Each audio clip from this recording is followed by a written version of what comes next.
Hello friends and welcome to the Exams Made Simple, and we are back again with the Hindu Complete Newspaper Analysis for 21st of September 2022। 21 सितंबर 2022 का the Hindu newspaper analysis देखेंगे। शुरू करते हैं सबसे पहले आज के सवालों के साथ, जो कि प्रीलिम्स के लिए आपके लिए इंपॉर्टेंट है। और आप अगर नए हैं चैनल के साथ तो लाइक और सब्सक्राइब ज़रूर करिएगा इस चैनल को, और ये डेफिनेटली आपके लिए एक बूस्टर रहेगा और एक चेंजर रहेगा, ठीक है ना। तो that is my personal guarantee. I hope you will give us a shot. सबसे पहले पहला सवाल देखते हैं। Ranganath Mishra commission was seen in news recently.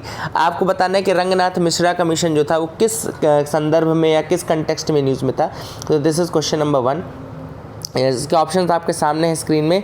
To improve the performance of logistics sector, to improve India's GDP. Second है to enhance ground water table using rain water storage. Third one is to study the status of scheduled caste converts to Christianity and Islam. And fourth one is to curb the illicit messages circulating in social media sites. तो Ranganath Mishra commission के बारे में आपको बताना है कि किस reference से बनाई गई थी। पॉज करके आप अटेम्प्ट ज़रूर करिएगा अपनी तरफ से। मैं आपको आंसर बता देता हूँ। The correct answer for this will be C, यानी कि to study the converts of scheduled caste committee ये community to Christianity and Islam. तो शेड्यूल्ड कास्ट से जो लोग कन्वर्ट हुए क्रिश्चियनिटी और इस्लाम में, उनको स्टडी करने के लिए रंगनाथ मिश्रा कमीशन बनाई गई थी, ठीक है ना।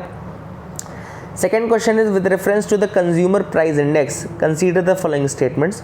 फर्स्ट लिखा है tracks the changes in retail price of goods and services which household purchase for their daily consumption, ठीक है। दूसरा स्टेटमेंट है the change in the price index over a period of time is referred to as CPI based inflation और retail inflation, ठीक है। Third one is CPI is dominated by manufactured goods, ठीक है। तो ये तीन स्टेटमेंट्स हैं। आपको बताना है कि इनमें से कौन से स्टेटमेंट्स करेक्ट हैं, which of the following statements are correct. तो पॉज करके आप इसको अटेम्प्ट करिए। अच्छा, लास्ट में आप ये चीज़ ज़रूर बताया करिए कितने आपने सही किए, ठीक है ना। एक ऑनेस्ट ओपिनियन अपना दिया करिए। अगर आप लोग सीरियस कैंडिडेट हैं तो एक ऑनेस्टली बताया करिए कि आपसे कितने बने, एक बना, एक भी नहीं बना आज का, या तीनों बन गए, कि हर बिल्कुल ये बताया करिए, ठीक है ना। तो दैट गिव्स एक कंपैरेटिव एनालिसिस हो जाता है आप लोगों का, ठीक है ना। तो let's see the answer now, फिर आप देखिएगा कि क्या आपका सही था कि नहीं था। The correct answer for this basically is, मैं आपको बताऊं, देखो पहला स्टेटमेंट तो बिल्कुल सही है कि tracks the changes in retail price of goods and services with the house hold purchases. तो क्योंकि सीपीआई में आपको पता है गुड्स भी होते हैं और सर्विसेज भी होती हैं, दोनों इंक्लूडेड रहते हैं। दूसरा स्टेटमेंट भी सही है कि अगर लॉन्ग टर्म जो इसमें चेंज होता है, the change in the CPI based inflation is called CPI based inflation और रिटेल इन्फ्लेशन, ठीक है।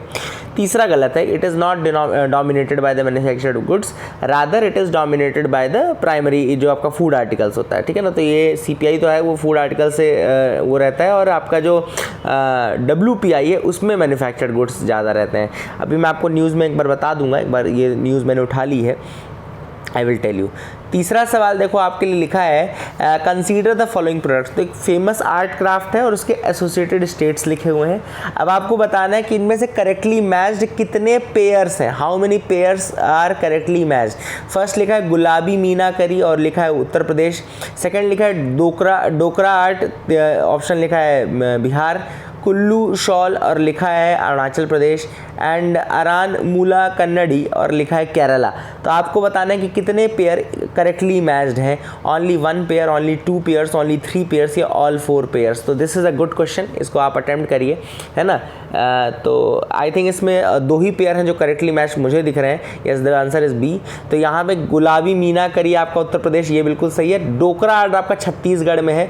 कुल्लू शॉल आपका हिमाचल प्रदेश में। आप कुल्लू तो नाम से क्लियर था कि कुल्लू शॉल हिमाचल प्रदेश का होगा, अरुणाचल प्रदेश लिखा हुआ था, वो तो गलत ही था। एंड अरान मूला कन्नड़ी जरूर आपका केरला का है। तो ये 4 है, इनमें से 2 सही थे। गुलाबी मीनाकरी जो कि उत्तर प्रदेश का है, और अरान मूला कन्नड़ी जो कि केरला का है। डोकरा आर्ट छत्तीसगढ़ का है, और कुल्लू शॉल आपका हिमाचल प्रदेश का था, ठीक है। तो आई होप यू गॉट क्लैरिटी। ये 3 सवाल थे, आपको समझ में आए होंगे, आपको अच्छा लगा होगा। Question number of the CSAT question में आते हैं। Let's see the CSAT question of the day. तो स्टेटमेंट एक दिखा है, देखो, people who speak too much against dowry are those who had taken it themselves.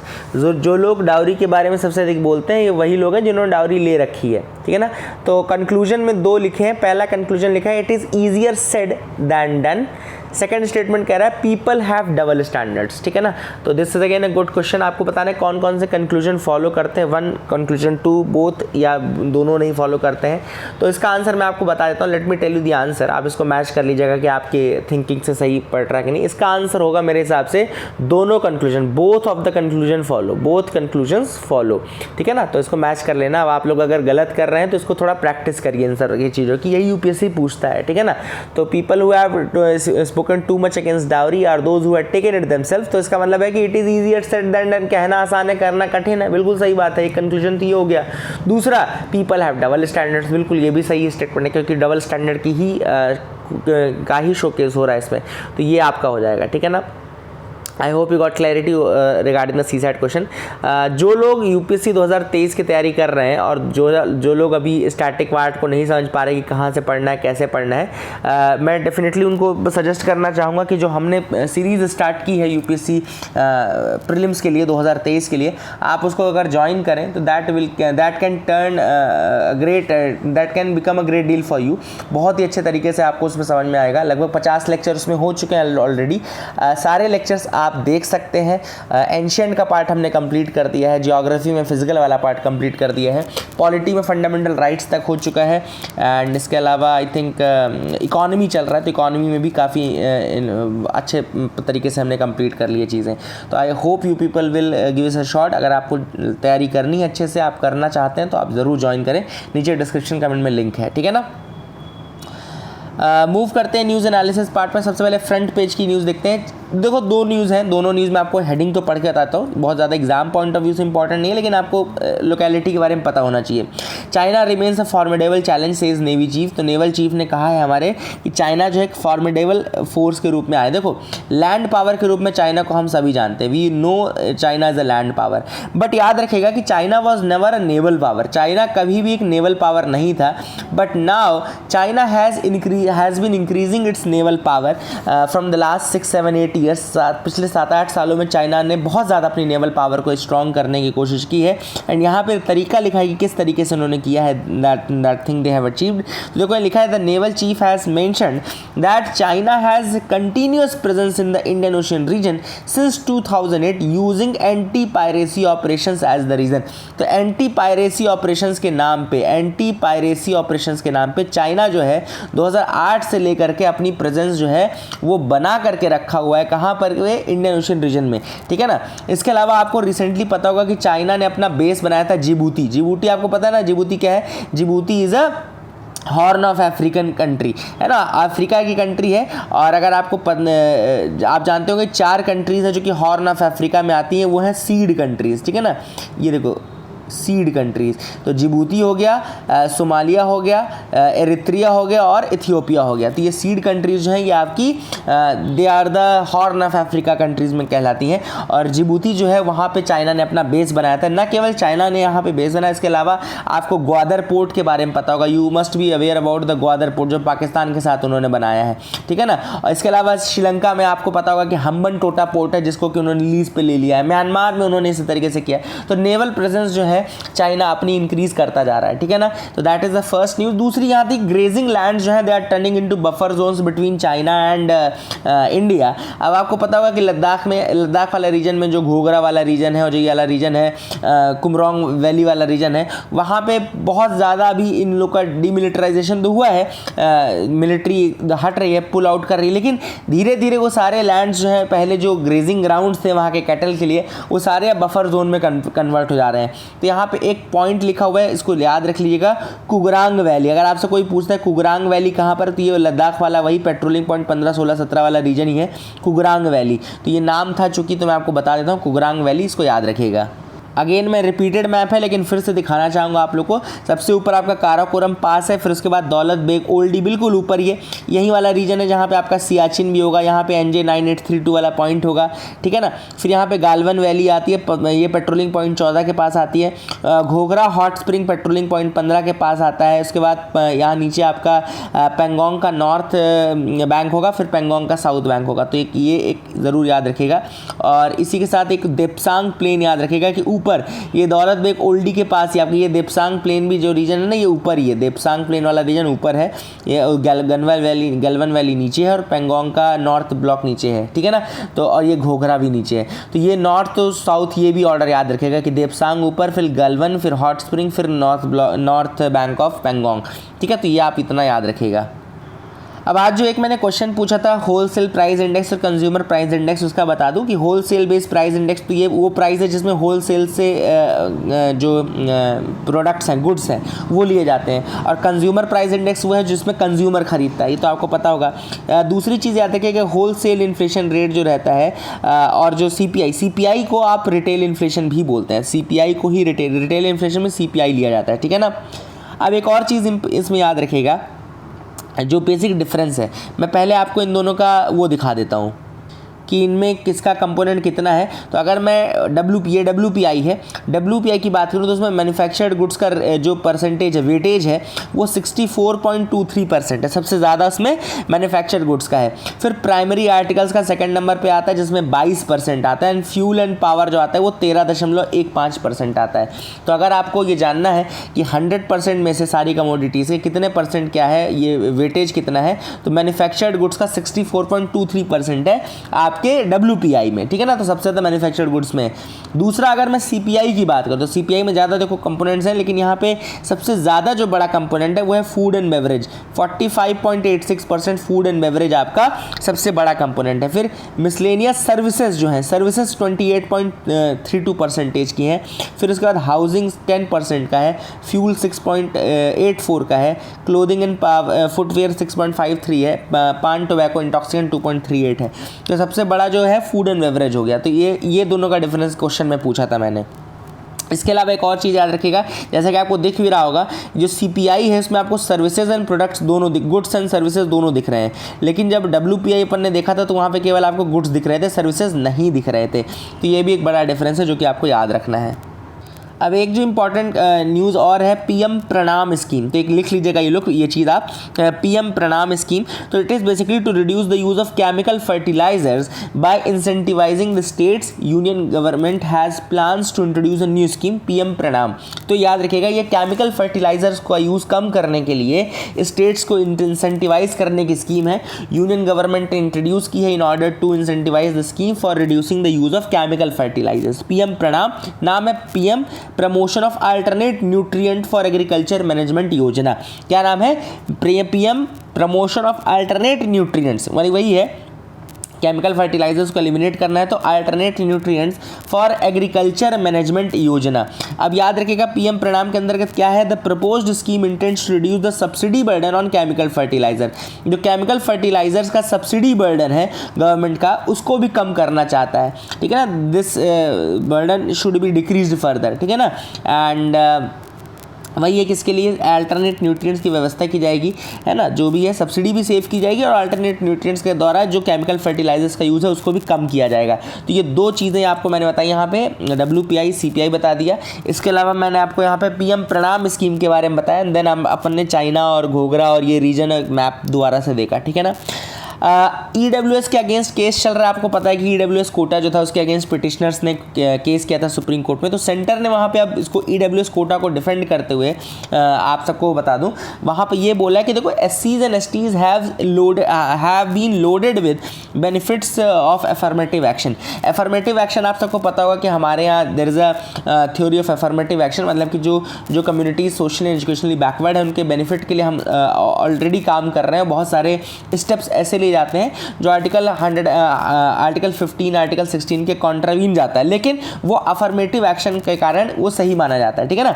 वैसे तो लोग कह सकते हैं कि इक्वालिटी का ज़माना है तो क्यों रिजर्वेशन दे रहे हो, लेकिन अफर्मेटिव एक्शन के कारण वो चीज़ सही मानी जाती है, ठीक है ना। तो इसी कारण से यहाँ पे जो के वेणुगोपाल अटॉर्नी जनरल है हमारे इंडिया के, उनका ये कहना था बेसिकली कि जो अफर्मेटिव एक्शन है उसके कारण SCs STs के लिए सफिशिएंट काम किया जा रहा है। इसीलिए जो 10% कोटा अंडर EWS दिया गया है वो इसको कॉन्ट्रावीन नहीं करता है, वो डिस्क्रिमिनेटरी नहीं है, ठीक है ना। एक इंपॉर्टेंट चीज़ याद रखिएगा कि जो EWS कोटा है ये लीगलाइज किया गया था by the 103rd constitutional amendment act. ये लिख लीजिए आप लोग, 103rd कॉन्स्टिट्यूशनल अमेंडमेंट एक्ट। कई बार यूपीएससी पूछ लेता है, फिर वहाँ पे जब वो पूछता है तो समझ में नहीं आता कि क्या है। तो 103rd कॉन्स्टिट्यूशनल अमेंडमेंट एक्ट आपको याद रखना है ना, तो इसको याद रखिएगा। और 103rd कॉन्स्टिट्यूशनल अमेंडमेंट एक्ट में 2 आर्टिकल्स हैं, आर्टिकल 15 और आर्टिकल 16। अगर आप देखेंगे आर्टिकल 15 और आर्टिकल 16 दोनों को ही अमेंड किया है, दोनों में ही प्रोविजन ऐड किया गया है कि it provides for the reservation to economically weaker sections up to 10% on all the post. तो 10% तक का रिजर्वेशन जो है इसकी बात आर्टिकल 15 और आर्टिकल 16 में किया गया है, ठीक है ना। That is the thing which is important, ठीक है, इसको आप याद रखिएगा। एंड इसके अलावा ये आपको पता ही है कि कुछ कंडीशंस रखी गई हैं जिसमें 8 लाख रुपए तक का एनुअल इनकम रखा गया है। तो वो तो जो क्रीमी लेयर का क्राइटेरिया था एज इट इज़ उसी का यूज़ कर लिया गया है ना। तो that is the thing which is important, आप इसको याद भी रखिएगा एंड इस चीज़ को समझ के रखिएगा, ठीक है ना। तो that is the thing which is there and ठीक है। तो ये 103rd कॉन्स्टिट्यूशनल अमेंडमेंट एक्ट भी हो गया और इसमें मैंने आपको बता दिया, इसमें 2 आर्टिकल जो ऐड हुए हैं ना, वो दोनों आर्टिकल लिख लीजिए आप लोग। 2 आर्टिकल जो ऐड हुए हैं वो ऐड हुआ है, एक तो आर्टिकल है 15 का सबसेक्शन 6, याद रखिएगा। फर्स्ट इज 15 का सबसेक्शन 6 जिसमें कहा गया है कि reservation to economically weaker sections for admission to educational institutions. तो ये एजुकेशनल इंस्टीट्यूशंस में 10% की बात करता है। और एक है 16 का आर्टिकल 16 का 6 बोलता है reservation for the economic weaker section in government post. तो ये जॉब्स के लिए जो है गवर्नमेंट पोस्ट के लिए है, वो 16 का 6 है, ठीक है ना। तो ये आप याद रखिएगा। आई hope you got clarity regarding all these things, है ना। चलो आगे देखते हैं, आगे मूव करते हैं, देखते हैं और क्या इंपॉर्टेंट न्यूज़ आर्टिकल्स है जिनके बारे में हमको डिस्कस करना है। Let's move ahead with the news analysis. आगे आएंगे, Kurmis block the railway tracks demanding inclusion on ST list. तो ये मैंने आपको ऐसे ही बता दिया ताकि आपको पता रहे कि कहाँ पे क्या डिमांड और चल रही है। तो अब कुर्मीज ने अभी रिसेंटली आपको पता होगा कि हट्टी कम्युनिटी जो है हिमाचल प्रदेश की और तमिलनाडु की 2 कम्युनिटीज़ थी, इसके अलावा मतलब असम की कम्युनिटी थी। तो मैंने आपको बताया था कि सॉरी छत्तीसगढ़ की कम्युनिटी थी। तो मैंने आपको बताया था कि ये कम्युनिटीज़ को अभी ST स्टेटस दिया गया है। तो अब जो कुर्मी कम्युनिटी है उसने यहाँ पे बेसिकली रेलवे और ये सब ब्लॉक करके अब वो भी डिमांड कर रहे हैं द ST स्टेटस। इसके अलावा असम की कुछ कम्युनिटीज़ हैं जिसमें आदिवासी, चूटिया, कोच राजवंशी, माटक, मोरान एंड ताई अहोम, ये कम्युनिटीज़ हैं जो कि कह रही हैं कि वो भी लॉन्च करेंगी for their inclusion in the ST list. तो जब करेंगी इसका मतलब अभी ST लिस्ट में नहीं है। तो अगर आपसे UPSC क्वेश्चन पूछ लेता है कि इनमें से कौन सी ST लिस्ट में है कौन सी नहीं है, तो वहाँ पर आप तैयार रहिएगा। ये कम्युनिटीज़ के नाम कुछ जो नहीं है उनको याद रखेगा और जो अभी ऐड की गई है उनको तो ज़रूर याद रखिएगा, उस पर क्वेश्चन आ सकता है, ठीक है ना। तो आई hope you got clarity regarding that. आगे मूव करते हैं, एडिटोरियल पार्ट में आते हैं। आज का जो पहला एडिटोरियल है वो है positioning India in a chaotic world. तो बहुत ज़्यादा अच्छा आर्टिकल मैं नहीं कहूँगा इसको MK नारायण जी का। MK नारायण ने इसमें बहुत अच्छे आर्टिकल लिखे और ये फॉर्मल डायरेक्टर रह चुके हैं इंटेलिजेंस ब्यूरो के, एक फॉर्मल नेशनल सिक्योरिटी एडवाइजर रह चुके हैं, formal governor of West Bengal रह चुके हैं। तो he has done a lot of job in different circumstances, IPS थे obviously. And Shanghai corporation organisation, पहले तो उन्होंने अभी रिसेंटली उससे स्टार्ट किया है कि जो मीटिंग हुई वो बहुत ही अपोजिंग ट्रेंड्स की कंट्रीज़ के साथ मीटिंग थी। अगर आप देखें तो एक तरीके से वहाँ पे चाइना था, एक पाकिस्तान था और एक इंडिया था। ये तीनों ही एक दूसरे के अपोज है, मतलब तीनों एक, ये दोनों तो एक साथ है, लेकिन इंडिया पाकिस्तान के भी अपोज है, इंडिया चाइना के भी अपोज है। दूसरा इसमें एक जो क्योस था वो ये था कि इंडिया जो था उसको रशिया का साथ भी देना था और उसको अमेरिका के साथ क्वाड में भी रहना है। तो इसलिए अगर आप देखें तो SCO की जो मीटिंग की starting prime minister Narendra Modi ने की वो किस चीज़ से कि उन्होंने कहा कि this is not the 21st century is not the time period of wars, this is not the era of war. बहुत ही अच्छी चीज़ बोली यहाँ पे प्राइम मिनिस्टर ने, देखो लिखा है this isn't the era of war. ये चीज़ स्ट्रेस आउट करके एक तरीके से बहुत ही हल्का सा रिब्यूक, माइल्ड रिब्यूक जिसे बोलते हैं, रशिया का उन्होंने किया, है ना। And that was the thing कि एक तरीके से उन्होंने ऐसा ये जस्टिफाई नहीं किया, वॉर को जस्टिफाई नहीं किया, ये माइल्ड रिब्यूक ज़रूरी भी था, है ना। आपका स्टैंड बिल्कुल क्लियर होना चाहिए, है ना। You are not voting against Russia और something like that, but you have to say what is right and what is wrong. तो ये चीज़ यहाँ पे प्राइम मिनिस्टर ने की, तो that was a good thing. इसके अलावा हमारे रिलेशन जो है हम मैनेज करना चाहते हैं। ऑथर ने यहाँ पे जो बात कही वो ये कही कि देखो जो नॉन अलाइनमेंट है, this is a new form of non alignment जो कि इंडिया कर रहा है। This is also a new form of non alignment जो इंडिया कर रहा है। And this is not the non alignment of the past, है ना। तो ये पहले का जैसा नहीं रहा। अब हमको यहाँ पे मल्टी अलाइनमेंट की तरफ बढ़ना है। Now we are moving towards multi alignment, और वो चीज़ क्लियर है बाय क्वाड, बाय SCO, है ना। हम हर चीज़ करना चाहते हैं, क्वाड का भी मेंबर बनना चाहते हैं, हम SCO का भी मेंबर रहना चाहते हैं, ठीक है ना। और ये काफ़ी इंपॉर्टेंट है कि हम इस तरीके से मल्टीपल इंगेजमेंट्स को अपने मैनेज कर सकें फ्यूचर के लिए भी, है ना। तो वही चीज़ है कि इंडिया को सबसे इंपॉर्टेंट जो अपनी फॉरेन डिप्लोमेसी या फॉरेन पॉलिसी है उसमें ये चीज़ देखनी है कि किस तरीके से हम इन मल्टीपल जो एस्पेक्ट्स हैं इनको एक साथ कोएग्जिस्ट करवा सकते हैं। How can we coexist these multiple aspects with us, ठीक है ना। इसमें ऑथर ने एक और कहा है कि एक और टेस्ट केस हमारे रिलेशन में रहेगा, वो रहेगा ईरान रहेगा। क्यों? क्योंकि ईरान के साथ हम अगर ईरान के साथ रिलेशन सही नहीं कर रहे हैं तो ये बहुत ही गलत है, क्योंकि ना इससे हम चाबहार कनेक्टिविटी का यूज़ कर पा रहे हैं, ना हम अफगानिस्तान के लिए अल्टरनेटिव रूट ढूंढ पा रहे हैं, ना हम सेंट्रल एशिया में इंटर कर पा रहे हैं। तो अगर हम ईरान के साथ रिलेशनशिप नहीं बढ़ाते हैं, जहाँ पर चाइना ऑलरेडी बहुत ही स्ट्रॉन्ग प्रेजेंस रख रहा है, तो ये हमारे लिए, हमारे फ्यूचर के लिए अच्छा नहीं है। ऑथर ने कहा कि this will be a test for India. और ये रिलेशन जो है वो अमेरिकन सैंक्शंस के कारण काफ़ी ज़्यादा बैक बर्नर में चले गए थे, है ना। हालांकि ईरान ने न्यूक्लियर डील तोड़ी थी इस समय, JCPOA जिसे बोलते हैं, और ऐसे में अमेरिका ने हमको सबको वार्निंग दी थी कि अगर आप ईरान के साथ दोस्ती करेंगे तो हमारी दुश्मनी हो जाएगी। इस कारण से इंडिया ने ईरान को थोड़ा बैक बर्नर में रखा था, बट ये बैक बर्नर में रखना बहुत दिन तक सक्सेसफुल नहीं रह सकता है। यही चीज़ ऑथर ने भी इंडिया के लिए कही कि ये जो है ये टेस्ट केस है इंडिया के फॉरेन डिप्लोमेसी का भी और इंडिया के रिलेशंस का भी, फॉरेन डिप्लोमेटिक रिलेशंस का भी, है ना। क्योंकि ये हमको बहुत ज़्यादा इंपॉर्टेंट है हमारे लिए और ये हमको करना, मेंटेन करना है, ठीक है। ये चीज़ ऑथर ने वाली। इसके अलावा ऑथर ने कहा कि जो चाइना के साथ हमारे टाइज़ हैं उनको हमको अच्छा करने की कोशिश करनी चाहिए। हालांकि ये एक प्रॉब्लम है, बट हमको ये नहीं मानना चाहिए कि the adversarial relationship is carved in stone. हमको ये नहीं मानना चाहिए कि ये मतलब भगवान ने किस्मत में लिख ही दिया है हमारे एडवर्सेरियल रिलेशनशिप को। हाँ, we need to try and have some good relations with China as well. In the longer term we can not afford to have such a bad relationship, है ना। हम इस तरीके से अफोर्ड भी नहीं कर सकते लॉन्ग टर्म में कि हम चाइना के साथ इतना ज़्यादा एडवर्सेरियल रिलेशनशिप रखें। तो दैट इज द थिंग। लेकिन यहाँ पे ऑथर ने जरूर कहा कि attention also needs to begin on how to manage the relationship in the near term, है ना। क्योंकि जो चाइना है वो रशिया के साथ अपनी क्लोजनेस बढ़ाता जा रहा है ना। जैसे जैसे वो दोनों एक दूसरे के क्लोज होते जाएंगे वैसे वैसे हो सकता है कि इंडिया और रशिया के रिलेशन जो है वो इम्पैक्ट पड़े। तो इसलिए हमको भी कोशिश करना पड़ेगा कि वो जो ग्रुप है, RIC जो ग्रुपिंग है ना, हमको भी कोशिश करना पड़ेगा जो RIC ग्रुपिंग है, रशिया, इंडिया और चाइना जो ग्रुपिंग है, वहाँ पे हम क्लोजनेस बढ़ाएं, सबके साथ बढ़ाएं, है ना। ऐसा नहीं कि सिर्फ रशिया, क्योंकि अगर रशिया और चाइना ने क्लोजनेस बढ़ाई तो डेफिनेटली वो इंडिया और रशिया के रिलेशनशिप के लिए डेट्रीमेंटल होगा। इसके अलावा ऑथर ने यहाँ पे एक सजेशन पर्सनल ये भी दिया है कि इंडिया को जो न्यूक्लियर डायमेंशन है उसको भी नहीं भूलना चाहिए। हालांकि इंडिया ने नो फर्स्ट यूज़ पॉलिसी ज़रूर की है, लेकिन हमको ये नहीं भूलना चाहिए कि हमारे दो तरफ जो अगल बगल हैं, एक तरफ यहाँ चाइना, एक तरफ यहाँ पाकिस्तान है, और दोनों ही बहुत ही इररिस्पॉन्सिबल कंट्रीज़ है when it comes to attack है, when it comes to war and all. तो they are very irresponsible country in that reference. Therefore India should also keep the tab of the nuclear development that is happening in China as well as in Pakistan, and उसके हिसाब से हमको भी अपनी preparation तगड़ी करके रखनी चाहिए। तो these are the suggestions given by the author in this article. I hope you got clarity regarding that.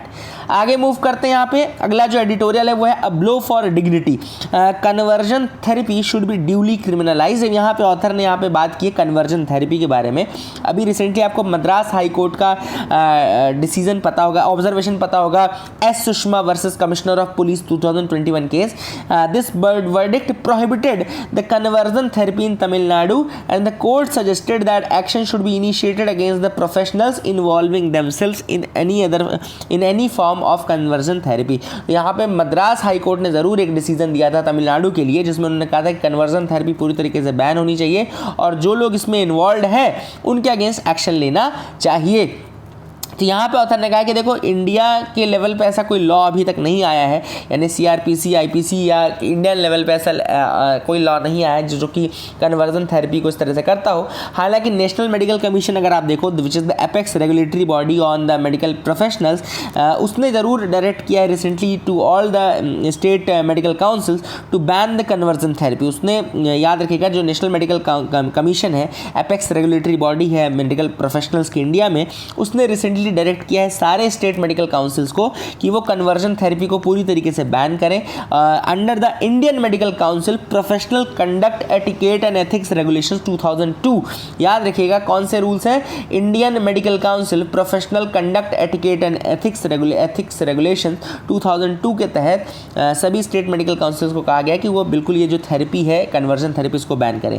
Supreme Court of India ने होमोसेक्सुअलिटी को डीक्रिमिनलाइज किया था Navtej Singh Johar and others versus Union of India 2018 के केस में। And अब जो time है वो टाइम है कि हम जो कन्वर्जन थेरेपी है, क्योंकि ये it's a very barbaric conversion therapy, इसमें बहुत सारे ऐसे मेजर्स यूज़ किए जाते हैं जो कि which are not very good for the mental state, which are not ethically very good. जैसे इसमें एग्जांपल्स लिखे हैं, there are diverse methods ranging from counselling, correctional rapes, exorcism, forceful starving, electro convulsion, shock therapy, lobotomy, marriage therapy, aversive simulation, religious council, ये बहुत सारे अलग अलग measures हैं जो कि डिप्रेशन और जो कि मेंटल स्टेट के लिए अच्छे नहीं है, they are sort of torture, and इसीलिए कन्वर्जन थेरेपी को पूरी तरीके से बैन करने के लिए कहा गया है।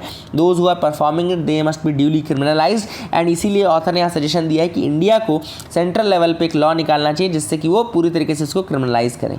द लंपी स्किन डिसीज, ये न्यूज़ में था तो फिर से देख लीजिए। Lumpy skin disease is caused by lumpy skin disease virus and ये बिलोंग करता है जीनस कैप्री पॉक्स वायरस। इसको लिख लेना कौन से जीनस से बिलोंग करता है ये lumpy skin disease virus, Capri pox virus, which is a part of pox विरिडे family. Small pox और मंकी पॉक्स जो है ना वहीं की फैमिली का है, पॉक्स विरिडे फैमिली है, वहीं से बिलोंग करता है। इसके अलावा याद रखिएगा ये LSDV जो है it shares the antigenic similarities with sheep pox virus and the goat pox virus. तो शीप पॉक्स और गोट पॉक्स के वायरस की सिमिलैरिटी है इसमें।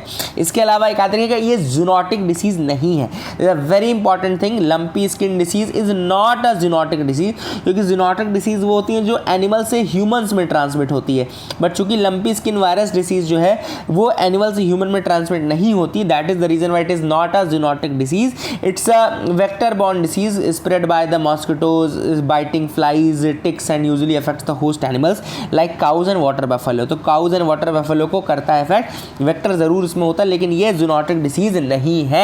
तो these are the facts which you should understand, है ना।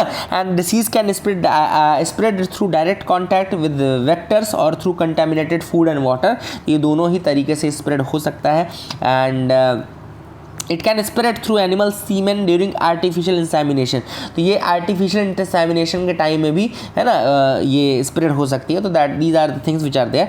ये अफेक्ट करता है लिम्फ नोड को एनिमल्स का, एंड एनिमल्स के जो ब्रीदिंग है उसमें प्रॉब्लम आती है, लम्स आ जाते हैं स्किन में। इसके अलावा उनका जो दूध का आउटपुट है वो गिर जाता है काफ़ी ज़्यादा। इसके अलावा डिस्चार्ज उनके आइज नोज से होता रहता है, सलाइवेशन, एक्सेसिव सलाइवेशन होता है, loss of appetite, depression, damaged Heights, इमैसिएशन है ना, यानी कि थिननेस एंड वीकनेस। इमैसिएशन का मतलब क्या है, थिकनेस एंड वीकनेस, ठीक है ना।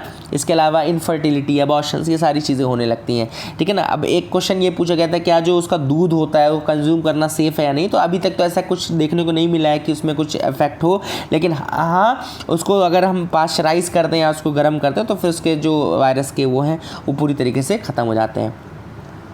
Donations to recognised parties come under election commission lens. अब एक्चुअली देखो दो अलग अलग चीज़ें थी। आईटी एक्ट के अंदर का जो कैश डोनेशंस है अप टू 2000 ओनली वो अलाउ करता है।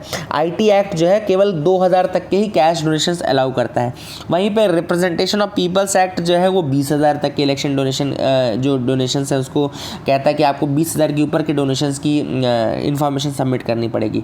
तो अभी इलेक्शन कमीशन ने प्रपोज किया है कि जो पार्टीज पार्टीज़ हैं यानी पॉलिटिकल पार्टीज़ जो हैं वो 2,000 रुपये से ही जो भी डोनेशन है ज़्यादा की, है ना, पहले तो 20,000 तक की लिमिट थी, बट अब उन्होंने कहा कि 2,000 तक की ही अगर आपने डोनेशन की है, 2,000 से ऊपर की जितनी भी डोनेशन होंगी उस सब की इन्फॉर्मेशन अब इनको प्रोवाइड करनी चाहिए। 2,000 से ऊपर तक की पूरी डोनेशन की इनको प्रोवाइड करनी चाहिए, ठीक है ना, तो ये आप याद रखिएगा, ठीक है। तो that is the thing which is important.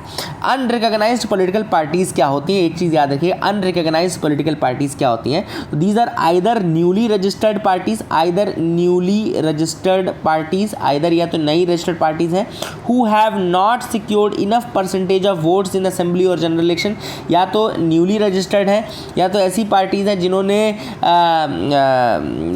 आपका जनरल इलेक्शन में अच्छे वोट नहीं प्राप्त किए हैं, या फिर ऐसी हैं जो कि स्टेट या नेशनल पार्टी अभी तक नहीं बन पाई हैं फ्रॉम टाइम बिंग, तो ये कहलाती हैं रजिस्टर्ड अनरिकॉग्नाइज्ड पार्टीज़, ठीक है ना। तो रिकॉग्नाइज नहीं है, मतलब कि ये नेशनल या स्टेट पार्टी नहीं बन पाई है। गुजराती फीचर फिल्म छेलो शो यानी कि the last show is now being the official entry for Oscars 95th academy awards. 95th Oscar के लिए इंडिया की जो ऑफिशियल एंट्री है छेलो शो यानी कि द लास्ट फिल्म शो जो है इंडिया की ऑफिशियल एंट्री है, and it is Gujarati drama, Gujarati movie है। It is for the best international feature film category, तो best international feature film category के रूप में ये गई है। That's a very good thing, अच्छी है। ट्रेलर आप देखिएगा तो रियलाइज़ करेंगे it's very important and very good as well. तो that is the thing which is there. I hope you got clarity. आगे देखते हैं कोई और न्यूज़ आर्टिकल। तो that is it for the day friends. I hope you like the video, please like share subscribe, keep loving us, keep sharing us. Thank you and have a nice day.